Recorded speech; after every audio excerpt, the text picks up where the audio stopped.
Bueno, la vez pasada estábamos viendo quiénes son los que empezaron a aportar con respecto a la configuración de la tabla periódica, qué, cuál fue su aportación, quiénes son los que descubrieron ciertos elementos, su forma en que lo acomodaron, Mendeleev que dejó sus espacios sin rellenar, pensando a futuro de que iban a haber más elementos y ya después hasta la tabla periódica como hoy. Me acuerdo que la vez pasada les pedí de una tabla periódica como tal para que se vayan guiando con el tema. Así que, pues vamos a ver ya en gran escala este asunto de la tabla periódica. La tabla periódica, como nos dice su nombre, es una tabla y por periódica dice por periodicidad o por periodos, lo que podría significar como tal. Es aquella tabla que tiene 118 elementos químicos como tal. Y estos son en cómo está constituido con 18 columnas, 7 renglones, en los cuales se distribuyen los elementos químicos descubiertos hasta el momento. A los renglones se les llama periodos o niveles de energía. Cada uno o cada periodo, todos los elementos tienen el mismo nivel. O sea que en cada periodo o en cada nivel, todos esos tienen el mismo nivel de energía. A cada columna se le llama grupo o familia. Cuando decimos grupo o familia, podríamos decir al grupo de los lantánidos o familia de los lantánidos como tal. Y los grupos se enumeran de izquierda a derecha de orden creciente con números romanos. A las columnas 1, 2, 13, 14, 15, 16, 17 y 8 se le llama grupo A y así. Y cómo se representaría dentro de la tabla periódica sería A mayúscula, sería IA, 2IA hasta el grupo como tal en números romanos. Y a las 10 columnas restantes se les llama grupo B, B del IB hasta el XB, o sea, hasta donde termine la tabla. Y hay que considerar que a las familias del grupo B se les llama metales de transición como tal. Ya habíamos hablado sobre este tipo de metales que pueden ser débiles como tal por su por sus cargas que tiene como tal o sus átomos que no son muy transigentes en ese sentido.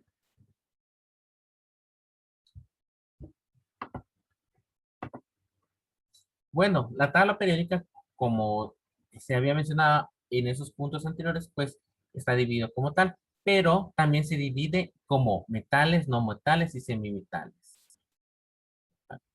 ¿Y qué se nos dice que son los metales? Son aquellos elementos químicos que se caracterizan principalmente por ser buenos conductores de electricidad, calor, presentan brillo, son maleables y son dúctiles.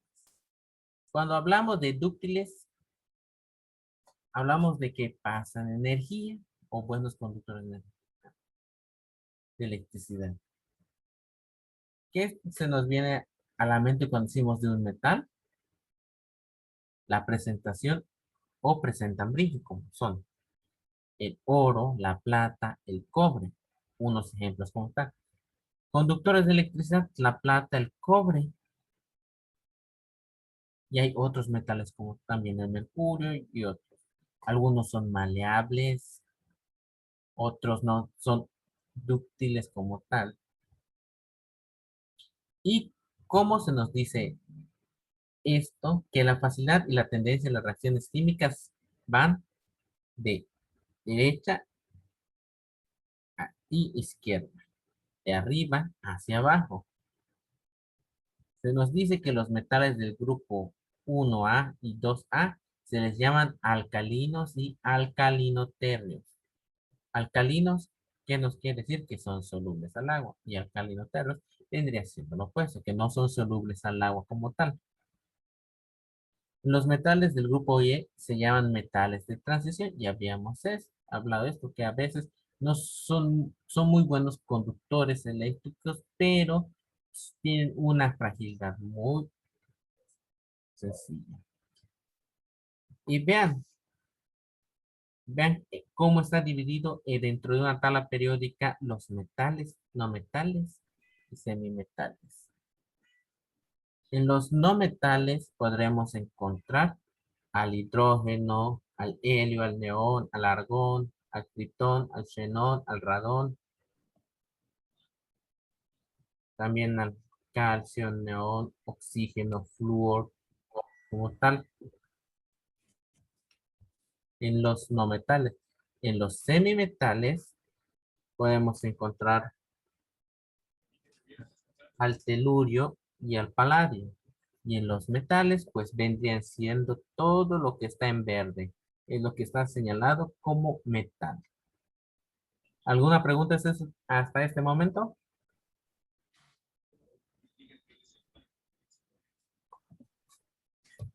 No, profe. Ok. Ya aquí en una imagen más grande, pues aquí podemos presenciar más la distribución de los metales y no metales. También están los metaloides como tal.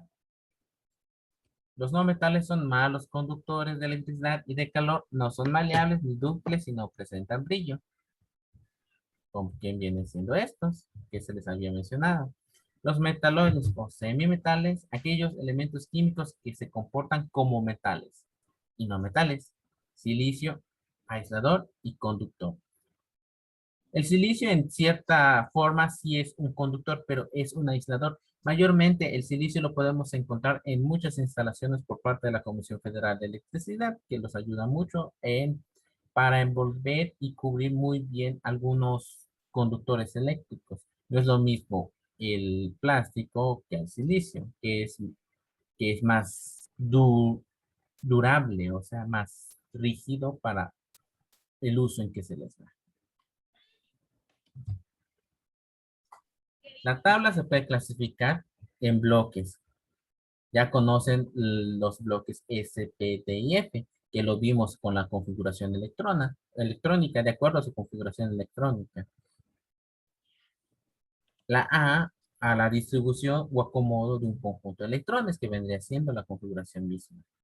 El bloque S, al desarrollar su configuración electrónica, termina siempre en S. Igual de manera, los bloques P, D y F son iguales todos, salvo al final. Mayormente cuando se dice salvo al final, a veces siempre es muy distinto cómo termina a veces la configuración electrónica como tal, pero varía mucho en ciertos elementos. Y dense en cuenta en este apartado. En el sentido, en el mercurio, que es el Hg, búsquenlo en la tabla periódica como tal. Es un metal y aquí se encuentra, que se encuentra en el bloque D. Y el radón,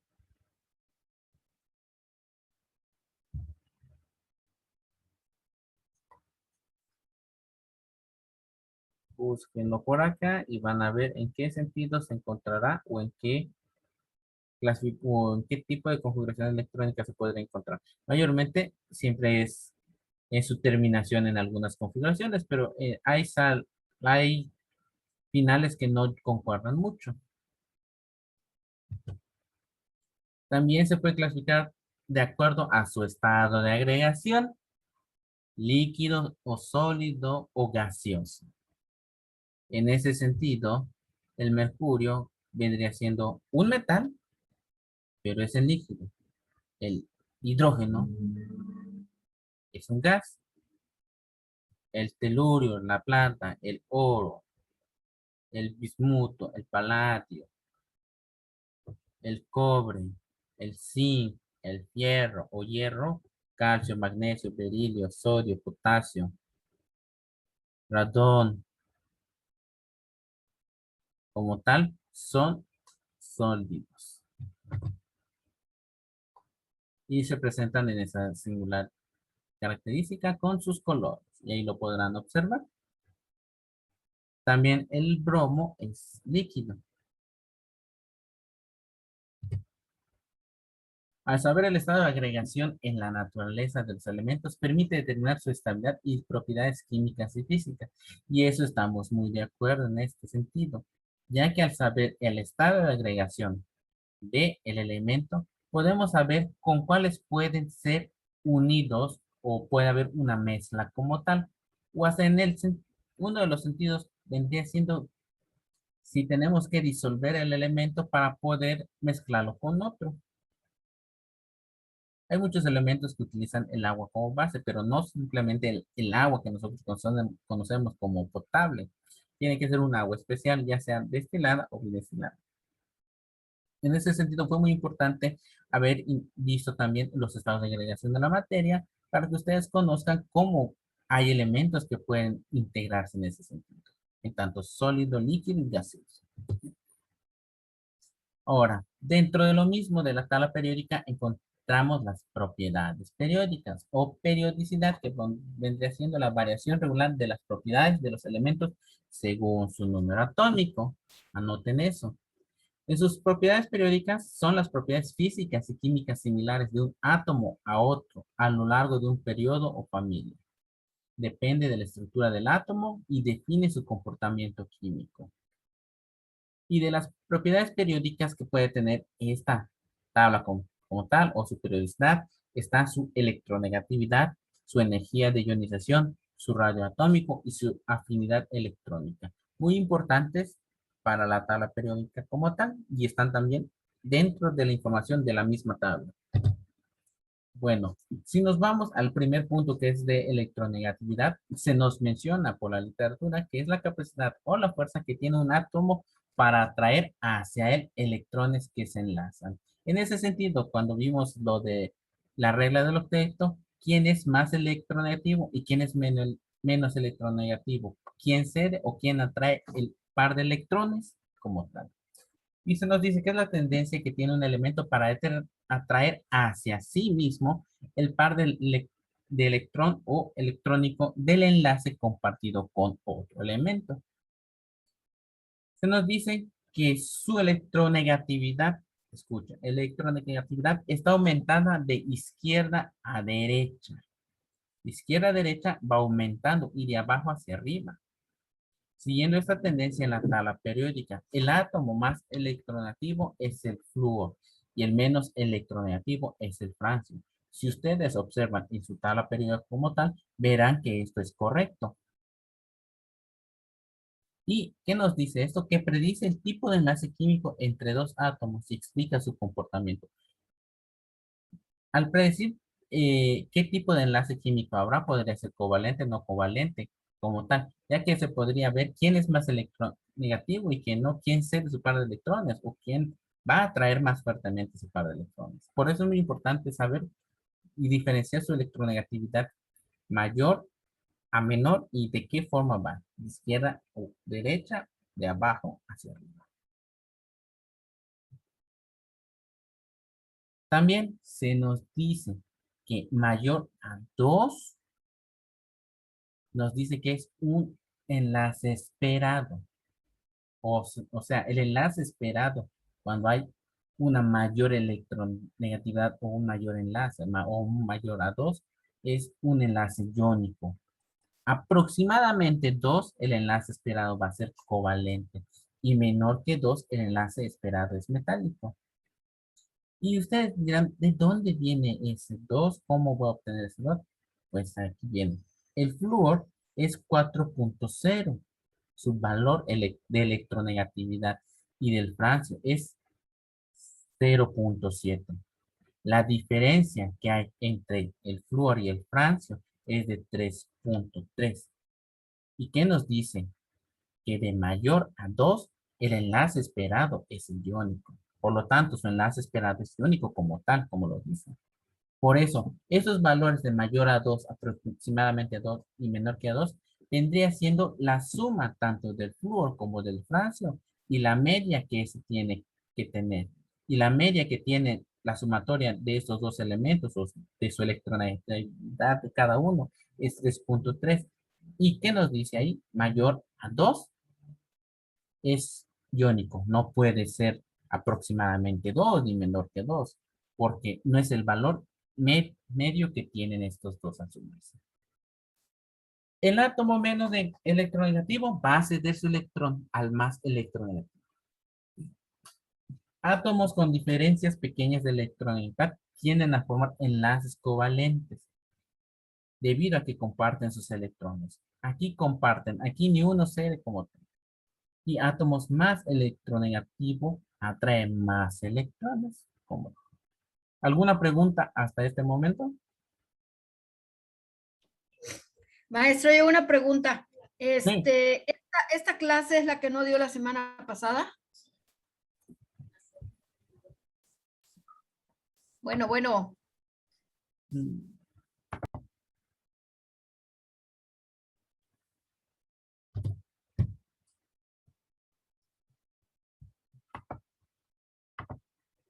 Bueno, dentro también de lo que habíamos hablado, de los 4 puntos, entre ellos entra la electronegatividad, también dentro de la tabla se puede percibir la energía de ionización y es muy importante como tal.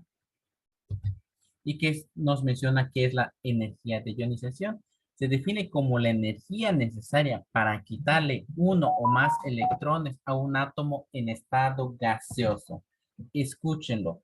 Nada más esto es para los de estado gaseoso. La energía necesaria para quitarle un átomo o más a un elemento en estado gaseoso. También eso se llama potencial de ionización, que también nos menciona, es la cantidad de energía requerida para remover un electrón de un átomo en un estado gaseoso fundamental. ¿Alguien me puede decir un elemento gaseoso de la tabla periódica? El más común.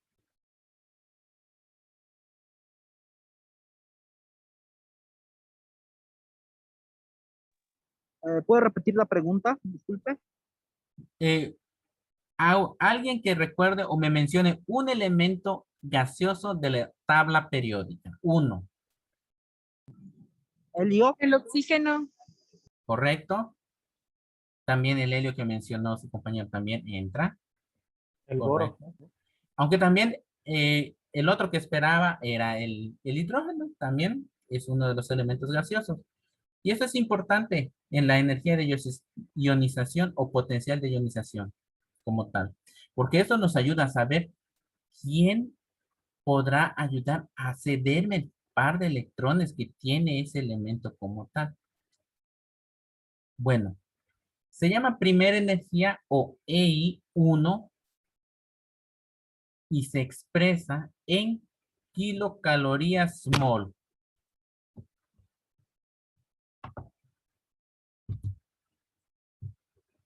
Eso que ven aquí es kilocalorías mol o kilojoules mol. ¿Y qué nos mencionan? Aumenta de abajo hacia arriba en un grupo y de izquierda a derecha en un periodo. A los que van de la primera energía. Los que son de segunda energía o se llama segunda energía es al IE2 a la energía requerida para remover el segundo electrón del átomo. La primera es para remover el primero y el segundo para remover el segundo electrón del átomo. Y esas dos se expresan por kilocalorías mol o kilojoules mol. ¿Y qué nos menciona también? La facilidad de quitarle a un átomo un electrón del nivel 7 de energía que no ubica en otro nivel interior. O sea, que en el nivel 7, este tipo de energía podría ayudarnos a quitar un átomo del séptimo nivel que uno ubicado en otro nivel inferior, o sea, más abajo, ya sea en el 1 o en el 2. Lo más importante aquí de la energía de ionización es qué es o cómo se define, con qué expresiones matemáticas se menciona, que es por kilocaloría mol o kilojoules mol, y cómo se llama la primera y segunda energía, o cómo se expresan, que vendrían siendo EI1, EI2. Y saber que la primera es para quitar el primer átomo, Y la segunda energía, el segundo electrón del átomo.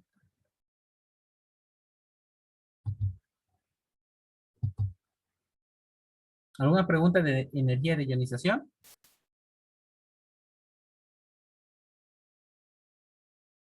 ¿Les quedó claro?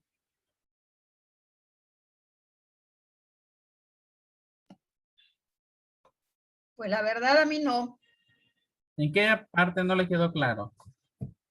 Eso de que se expresa en cal o en qué, no sé, en mol. Bueno, sus expresiones matemáticas, eso, que son K cal mol o KJ mol, que en química K cal mol significa kilocalorías mol.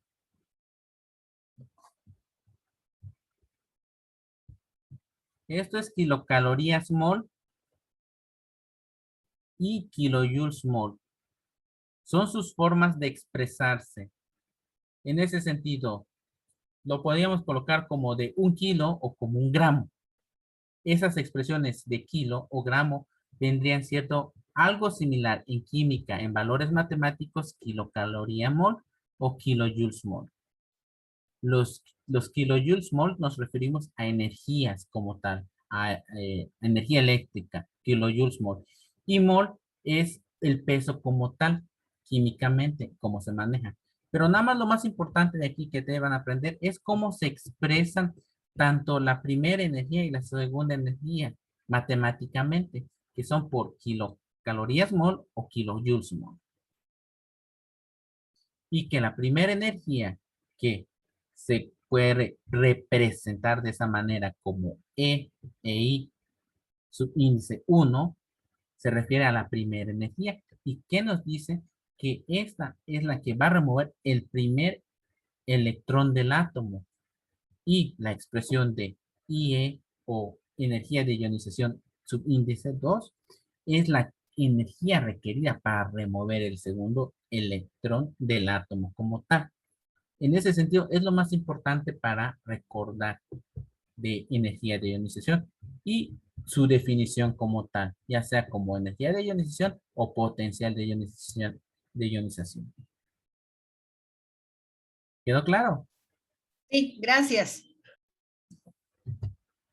Bueno, también dentro de la información que se puede tener de la tabla periódica o de la periodicidad como tal que debe tener de las 4, también está la afinidad electrónica, que está representada con estas siglas. Afinidad electrónica. Y su definición es la siguiente, que define o se define como la energía necesaria para que un átomo gane uno o más electrones cuando se encuentra cuando este se encuentra en un estado gaseoso. El otro es para quitarle a un elemento del estado gaseoso. En ese sentido, en estado gaseoso es para que gane más uno o más electrones. También la afinidad electrónica se llama electroafinidad, que también nos define que es el cambio de energía que tiene un átomo gaseoso en su estado fundamental. Cuando hablamos en su estado fundamental, es en su estado gaseoso como tal. Cuando capta un electrón libre transformándolo en un ion negativo. Y los periodos que se encuentran en la tabla periódica los podemos ver aumentado de izquierda a derecha al aumentar el número atómico. Y en los grupos sus valores no varían y sin embargo disminuyen. En los periodos, pues como lo vimos al inicio, estos se encuentran distribuidos por grupos o familias en líneas verticales o horizontales. Y eso es lo más importante que tienen que recordar. Afinidad electrónica o electronegatividad, su definición y para qué es como tal. Y en dónde se pueden ver en los periodos que se aumenta de izquierda a derecha. Disminuye. Y en los grupos sus valores no varían y sin embargo disminuyen.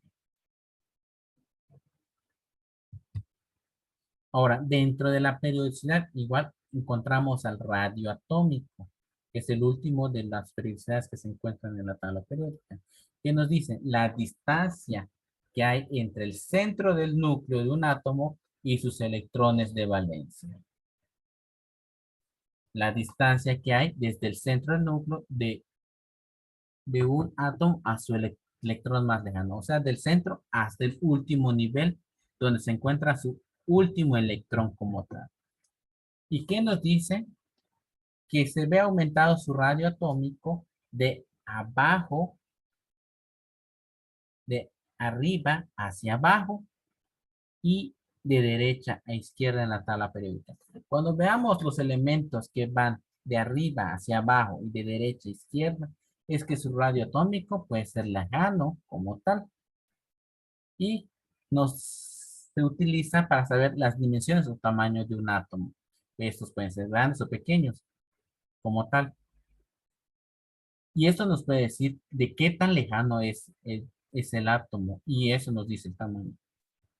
Entre mayor sea la cantidad de electrones o protones o neutrones de un átomo, mayor es su radio atómico. O sea, mayor será su forma como tal, más grande en este sentido.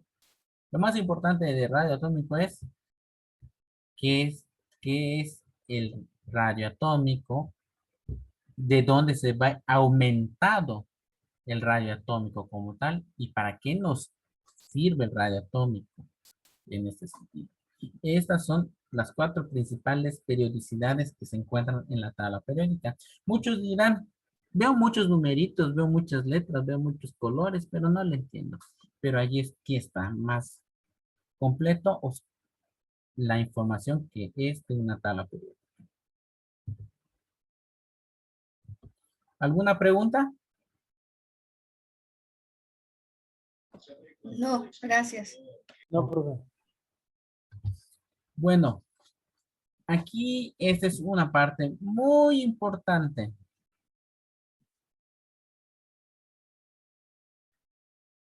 Esto es algo que vemos muy seguido en las tablas periódicas. Y ustedes dirán, ¿qué es esa A? ¿Qué es esa Z? ¿Qué es esa X? Y aquí está. La Z es el número de electrones, que es el número de protones del elemento. Z nos representa los electrones, que es a su vez el número de protones presentes en el elemento químico. Y A es el número de protones más el número de neutrones. O sea, es la suma de protones y neutrones. Que estos están predispuestos o dados por UMAS. ¿Y qué son la UMA? ¿Cómo está? Es la unidad de masa atómica. O sea, el peso del elemento como tal. Muchos verán al aluminio o al calcio representado acá como Ca y aquí van a decir hay 40 y hay 20. ¿Pero qué me dice eso? Pues aquí está. 20 electrones, 20 neutrones. Y ustedes dirán, ¿dónde van mis protones y dónde van mis electrones? Pues véanlo simple. El número de protones más el número de neutrones nos van a dar A, acá arribita. Y el número de electrones, que es el número de protones, nos van a dar la Z, que va aquí abajo. En ese sentido, acá son 20 electrones y aquí 40 neutrones, protones. Pero como aquí es la sumatoria de protones y neutrones, pues, ¿qué nos dice? Si yo tengo 20 electrones, entonces tengo 20 protones. ¿Y qué nos dice acá? Que hay 20 neutrones. O sea, ahora la sumatoria de mis 20 protones más mis 20 neutrones me dan mis 40 protones y neutrones en unidades de masa atómica. Y es muy sencillo. Aquí como el carbono en ese sentido, como lo ven acá.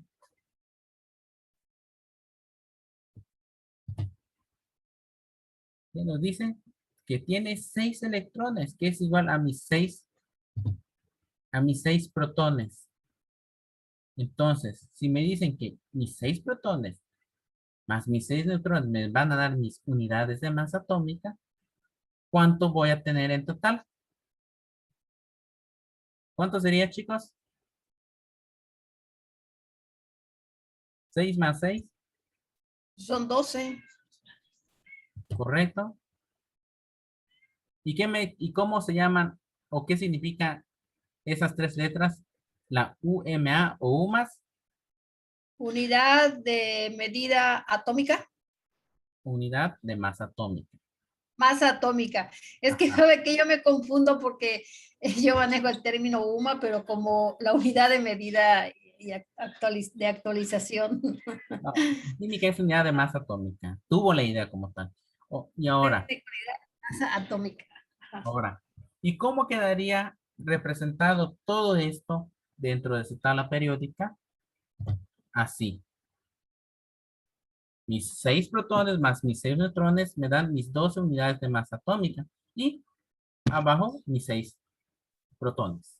Y así se veía representado en mi tabla periódica. Si tienen una tabla periódica, busquen a este elemento como tal, que es el carbono, y van a ver que así está. A ver. Carbón. A ver, ¿dónde Es la C, el elemento C. estoy buscando la C. Carbón. Ajá, dice 6 más 3 más 2 más 1, ¿no? Algo así. Sí, en algunas tablas periódicas son un poco más específicas y muy puntuales. Y algunas no van a tener esta simbolización como tal. Pero eso es lo más importante que comprendan, qué son estos numeritos que ven pegados al lado. Y en qué unidades se están dando, en unidades de masa atómica. Y aquí, en este cuadro, me gustaría que completaran como tal, si tienen el tiempo o lo vamos a seguir viendo un ratito. ¿Qué quiere que completemos, maestro? Pues de trabajo para ustedes, para que visualicen mejor esto. Rellenar o hacer todo este cuadro como tal. Darle qué átomo es, o sea, qué elemento es, su símbolo de elemento, cuántos electrones tiene, cuántos protones tiene, sus neutrones, cómo van, cuáles son las zetas y cuáles son las A's. Y aquí está cómo lo podrían determinar y colocarlo en su unidad terminal. Átomo. O sea, el calcio, ¿qué viene siendo, dice usted? No lo entendí eso. El calcio vendría siendo, ¿cuál es el símbolo del calcio? Una C. No, A ver, símbolo de calcio. Ay, es que... CA. correcto. ¿Cuántos electrones tiene? En la tabla me dice que 20. Si me dice que, ajá, si aquí me dice que tiene 20 electrones, ¿qué quiere decir? Que tiene 20 protones. O sea, aquí irían 20. Ajá. ¿Y cuántos neutrones tiene? La tabla ya me da los 20 neutrones. Y aquí literalmente Z, ¿qué vendría siendo? Mi número de electrones, que vendrían siendo mi número de protones, que son 20, 20. ¿no? Y Ajá. la A, ¿qué me están diciendo? Que es la suma de protones más neutrones. Entonces, si yo sé que mis protones son 20 y mis neutrones 20, 40. 40. ¿Y cómo lo desgloso como tal? Así. 40, 20 de calcio. Ah, ya le entendí. Gracias. Ok.